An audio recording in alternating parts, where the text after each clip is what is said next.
The patient in question is a doctor who has worked with Ebola patients in West Africa. And when his symptoms emerged, he was taken to Bellevue by specially trained emergency medical service workers who followed all transport protocols. The patient is now in isolation. The health department has a team of disease detectives who have been at work tracing all of the patient's contacts, and we are prepared to quarantine contacts as necessary. Morning, everybody, and welcome to the News Hub. I'm Simon Constable. That was New York City Mayor Bill de Blasio announcing another medical professional in the U.S. has tested positive for the potentially deadly Ebola virus. This time it's a 33-year-old doctor in New York. We have the details and more right here, right now. And to guide us through this, we have WSJ's Melanie West here. Thank you very much for being here. Good morning. And it's your first time on the News Hub, so welcome to that. Tell us what we know about this this doctor. West Africa, as he flew in from. Correct. He was practicing in Guinea. He is a medical professional who works at New York Presbyterian's Columbia University Medical Center. He had taken some time to volunteer with Doctors Without Borders, and he was there treating patients. He came back to the U.S. He was self-monitoring. Yesterday, he had a fever of 100.3. Not 103, 100.3. Just that's been reported differently some other places. Correct. And with that fever, he called Doctors Without Borders, who called the city's health department, and then started the chain of events that brought him to Bellevue Hospital yesterday afternoon. Okay. Now he's been in the city here.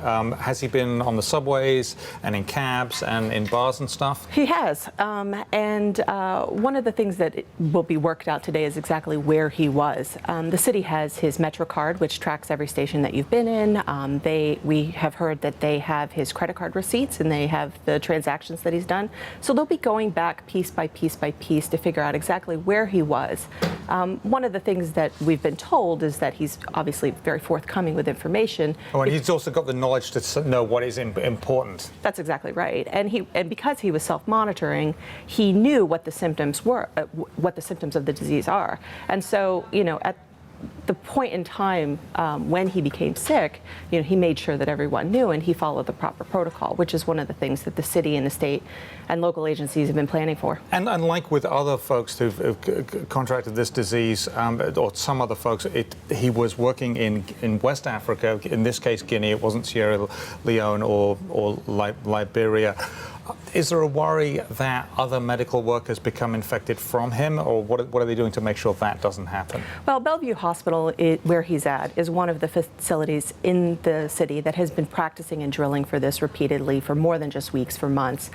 They have isolation units there that they've had since the mid-1990s to treat HIV patients. And so that is the city's premier institution to be handling this kind of case. And in fact, earlier this week, when CDC officials were in town to train thousands of nurses in the proper use of protective personal equipment, they had done a run-through at the hospital to make sure that everything was up and running and in order there. Now the mayor and the governor mayor of New York City and the governor of New York are both saying there's no need to panic. Correct. And I think there's a lot of misunderstanding about this among people. Why do they say don't panic? I mean, this guy's been on the subway. I mean, should you be walking home instead of taking the subway? Well, they're saying don't panic because, they don't want to create hysteria. But I think one of the things that's important to note here is because this person is a physician, they knew what symptoms to look for, and they were self-monitoring. And so, he went out and did his business and, was out in public and went bowling, as you mentioned, and rode the subway. But at that point, he was asymptomatic. And if a person is asymptomatic, then what we've been told by city officials and by the CDC and everybody else is that that person at that point is not contagious.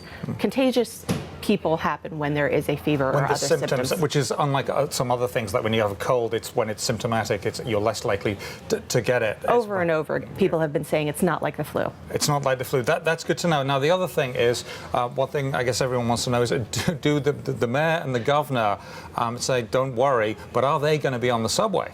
We have been told that they will ride the subway today, and Governor Cuomo said that he would. When pressed which line, he said any of them, A, L, 1, which are the 3 subway lines that we've reported that the physician had traveled on. They're walking the talk, which is great. That's what we're hopefully told. That calms everybody down. Thank you very much, Melanie West. You've been all over this story, as has the rest of the New York team. We appreciate your time.